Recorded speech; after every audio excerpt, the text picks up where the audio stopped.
be having Liliana Piedra Castro, which we were introduced to yesterday. So please welcome Dr. Liliana Piedra.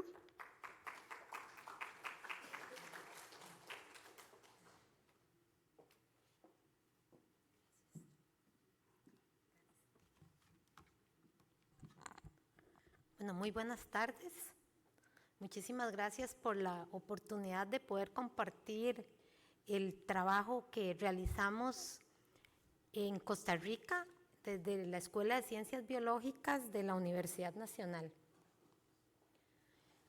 Hoy vamos a compartir con ustedes un poquito de nuestras experiencias analizando información sobre el desplazamiento de la línea de costa y cómo esto ha tenido un impacto en los ecosistemas de bosque y pantanos que se encuentran en la zona posterior a la línea costera. Como les comenté ayer, esto es parte de una publicación que salió hace pocos días y que está disponible en la revista Investigaciones Geográficas de la UNAM.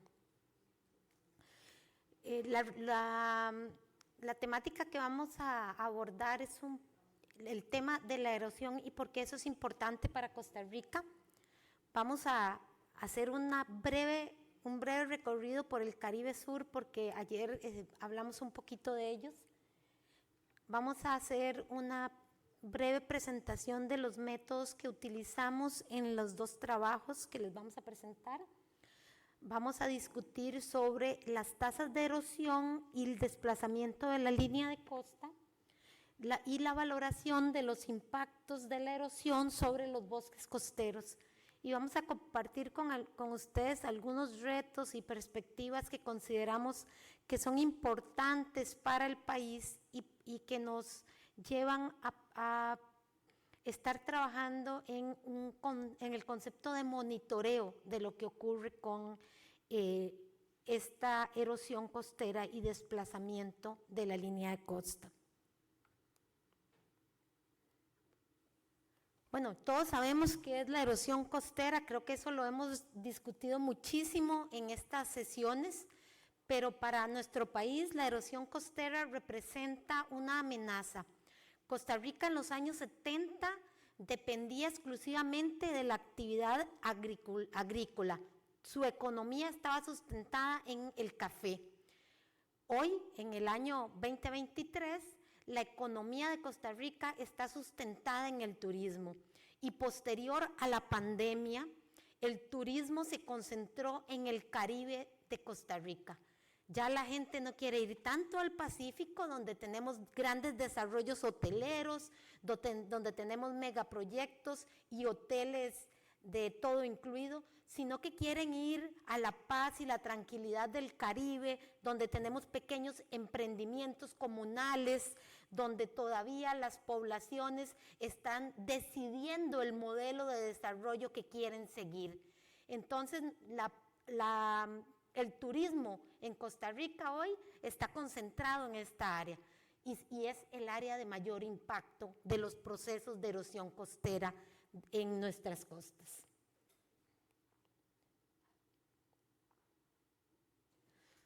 Bueno, como les comenté, tenemos aquí el resultado de dos trabajos, el primero relacionado con el desplazamiento de la línea de costa y las tasas de erosión.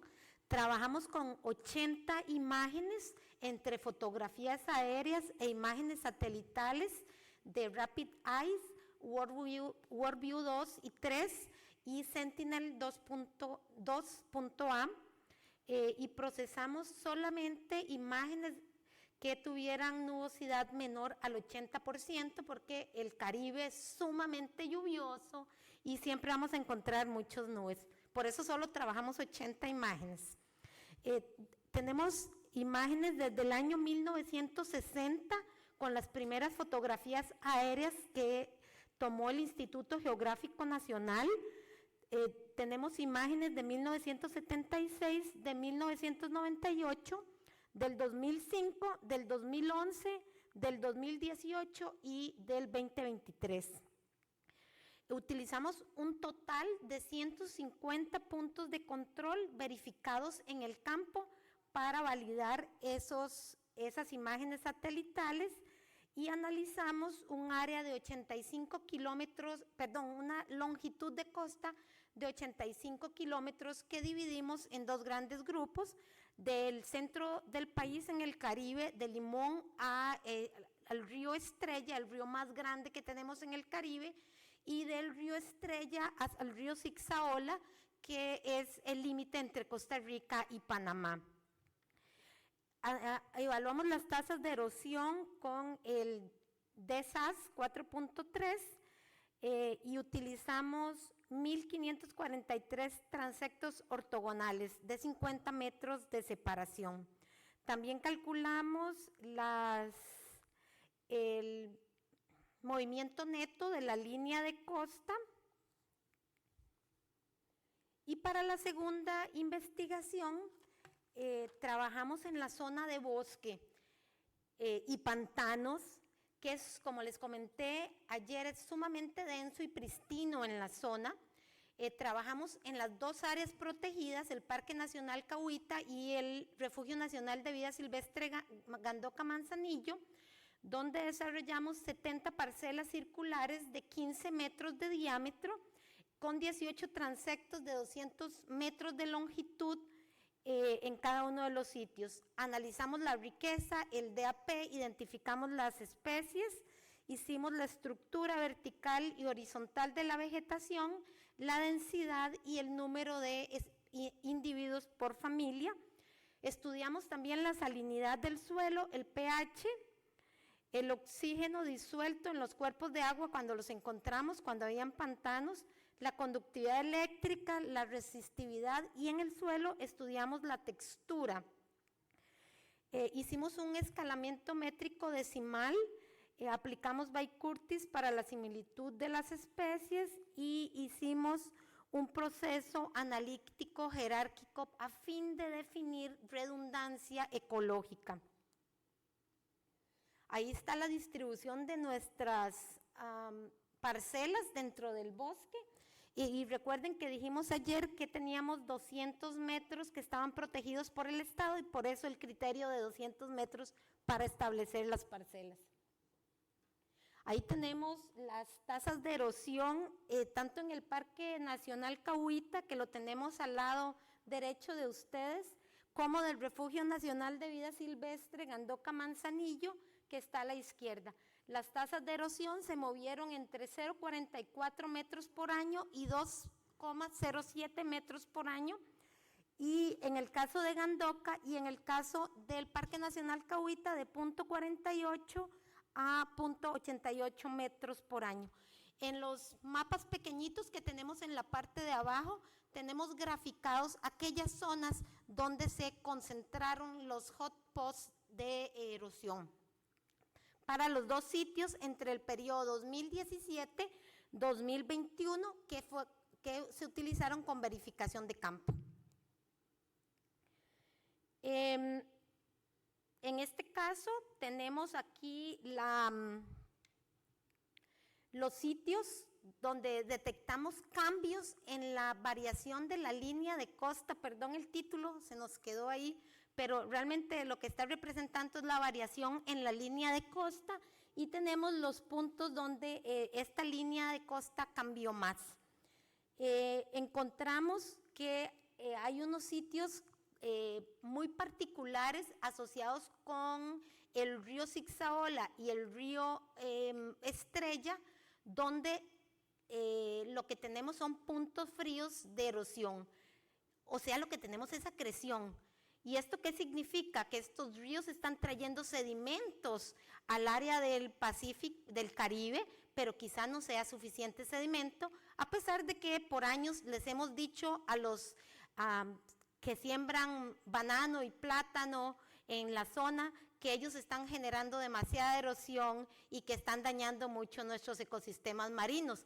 Pero esa erosión, ese material que arrastran los cuerpos de agua, quizá no es suficiente para poder evitar esos procesos de erosión.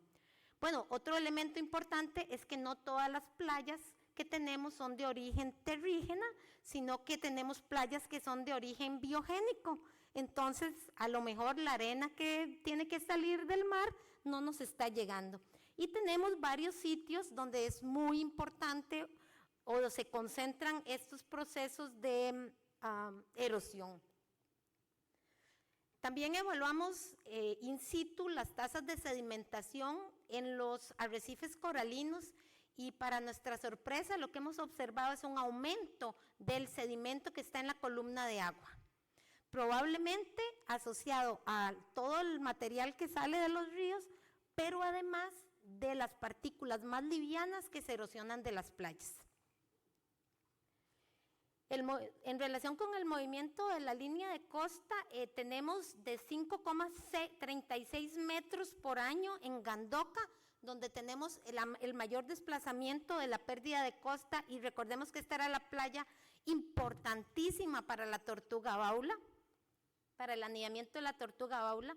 Del año 1998 al 2005 fue donde tuvimos el desplazamiento más amplio en la zona, y del año 2018 al 2023 fue donde observamos el desplazamiento de la línea de costa, el menor desplazamiento. Más bien lo que observamos fue que hubo procesos de acreción o de acumulación de material en la desembocadura.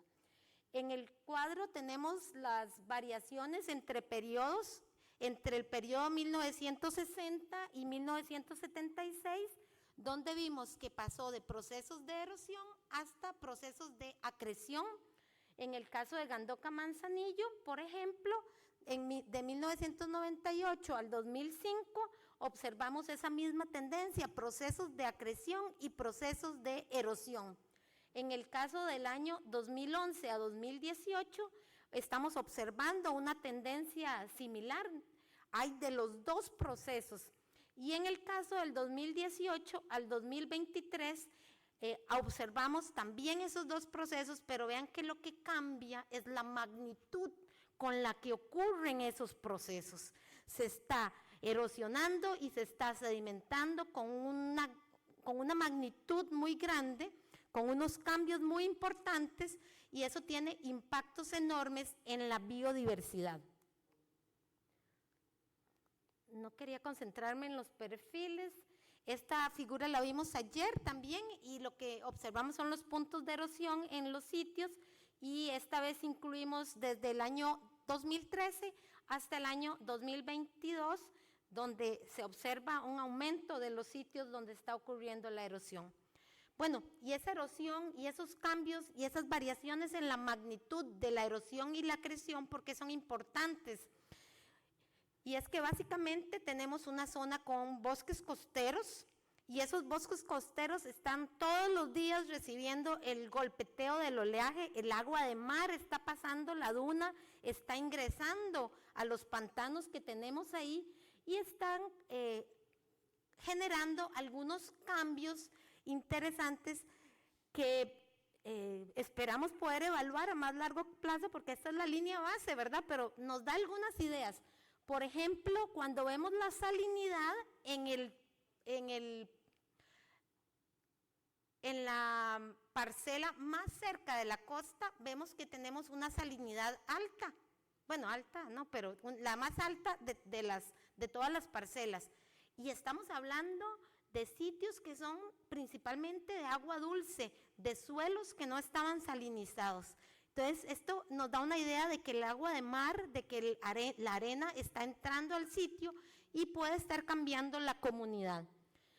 También observamos esto en el caso de la conductividad, en la cantidad de oxígeno disuelto en el agua, y vean que interesante, porque en el caso de la hojarasca tenemos profundidad de la hojarasca muy pequeña, poca acumulación de la materia orgánica, y esto podría estar representando de que ese golpeteo de la marea está moviendo esa materia orgánica que está suelta hacia otros sitios. También encontramos en esas 70 parcelas, 218 individuos de 34 especies y 18 familias de árboles y arbustos dentro del Parque Nacional Cahuita, de la familia, bueno, de varias familias, pero las más importantes y las más representativas son la familia Fabaceae, la Rubiácea, la Rhizophoracea y la Combretácea.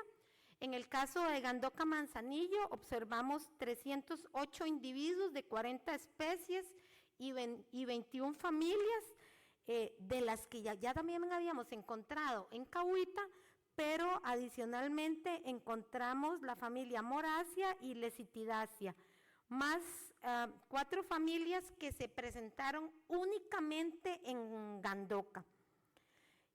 Una condición que nos llamó mucho la atención fue la textura del suelo, y es que en el caso del Parque Nacional Cahuita, en la parcela de los 50 metros y de los 100 metros, lo que encontramos fue texturas franco-arenosos. Y eso ya nos dice de que la arena está entrando en el sitio, y aunque no teníamos datos previos, pues conocemos la zona desde antes del 2000. Mientras que en las parcelas posteriores a los 100 metros encontramos franco limoso. En el caso del Regama o Gandoca, solo encontramos arenas en los primeros 50 metros, franco-arenosos en los primeros 50 metros, y las demás parcelas son franco-limosos. Podría ser que tengamos alguna barrera ahí en la estructura morfológica del sitio que limite el acceso o el movimiento de la arena. Y es que para esto tendríamos que hacer, bueno, es nuestro supuesto, ¿verdad? Tendríamos que hacer un análisis del cambio de pendiente, porque lo que observamos en Gandoca es una situación más o menos así. Entonces, en las siguientes parcelas, como hay un hundimiento ahí, la arena se queda ahí acumulada y no pasa hacia las zonas, a otras zonas. En el proceso del análisis jerárquico para el Parque Nacional Cahuita, encontramos 15 áreas que tienen alta prioridad y media prioridad en términos de la redundancia ecológica. Ahí encontramos especies muy interesantes como la Prioria copaífera, que tenemos en Gandoca un rodal casi puro de esta especie. Imagínense en un bosque húmedo tropical que es sumamente diverso, y en la orilla de la costa un rodal casi puro de esta especie. Lonchocarpus, Pterocarpus y otras especies que, a pesar de los procesos de inundación, se han mantenido ahí. En el caso del Regama, donde tenemos el único parche de 15 hectáreas del país, del Caribe costarricense, por supuesto que vamos a encontrar especies de mangle, rizófora y algunas otras árboles que logran sobrevivir a estas condiciones. Lo que hemos observado es que tenemos un ensamblaje de al menos 15 especies que han podido soportar la condición de inundación y que se presentan a lo largo de estos 200 metros de la franja que estamos evaluando. Aquí tenemos las parcelas donde observamos esas condiciones de prioridad alta y de prioridad media, y donde estamos poniendo la vista, estamos poniendo el interés, dado que tenemos la presencia de las especies que tienen redundancia ecológica. ¿Eso qué significa? Que son capaces de ocupar el espacio de aquellas especies que no tienen las condiciones para sobrevivir a estas nuevas condiciones de salinidad, de conductividad, incluso de arena en el suelo. Y que probablemente pues tengan gran potencial para el proceso de restauración ecológica de los impactos que generen la erosión costera. ¿Por qué escogemos árboles y arbustos? Como me quedan 50 segundos lo voy a decir, porque las herbáceas que tenemos, aunque son muy buenas para retener sedimentos, no soportan muchísimo el golpeteo de la marea ni la salinidad y desaparecen con mucha facilidad, mientras que los árboles y arbustos no lo hacen. Aquí está. Solo compartirles nuestras reflexiones, la importancia de gestionar e identificar los cambios en la morfología de la costa, de mantener bases de datos actualizados, y creo que en eso coincidimos con muchísimos de los investigadores, y la incorporación de estas condiciones en la legislación para que podamos dar respuesta a las comunidades locales, a los dueños de fincas y que no tengamos ese conflicto. Muchísimas gracias.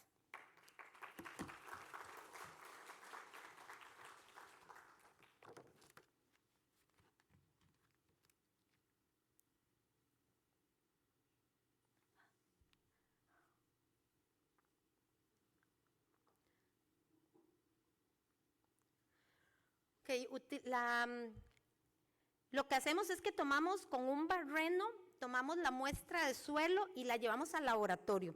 En el laboratorio procesamos la textura y también medimos conductividad y pH del suelo. ¿Por qué medimos la conductividad? Porque es un indicador indirecto de la salinidad. En ese parámetro lo que hemos observado es que en los primeros 50 metros, bueno, depende de la localidad, pero en los primeros 50 metros encontramos unos valores un poquito por encima que en las zonas más internas del bosque. En el caso del Parque Nacional Cahuita, hasta los 100 metros aún vemos ese parámetro por encima de las zonas más alejadas de la línea de costa, mientras que en el regama solo en la parte más externa.